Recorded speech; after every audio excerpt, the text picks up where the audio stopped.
going to learn how to put a bridle on a horse. So first of all, we're going to go through the parts of the bridle. This is your headpiece. This here is your brow band. These are your cheek pieces that go along the sides of his cheeks. Then we have the curb strap that goes under his chin, the bit, the reins right here, and then this is the throat latch that comes up and buckles up under his throat. So to put the bridle on, we're going to take the reins, drape them up over our arms so that they're not in the way.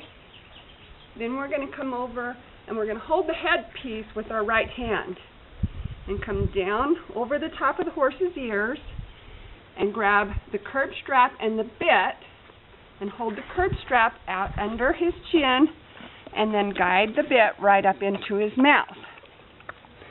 Once you get the bit in his mouth, you grab your head strap, your headpiece with the other hand and guide his ears up under the headpiece. Okay? Then we take a look at the cheek pieces, his brow band. We make sure everything fits right.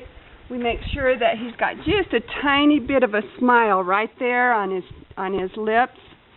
And underneath where the curb strap fits, we want to make sure that we have one finger that we can put right between the strap and his chin. If all fits well, then we come up and we grab the throat latch and we buckle that, and then we check that for fit, and we should be able to fit 2 fingers right up under there between his throat latch.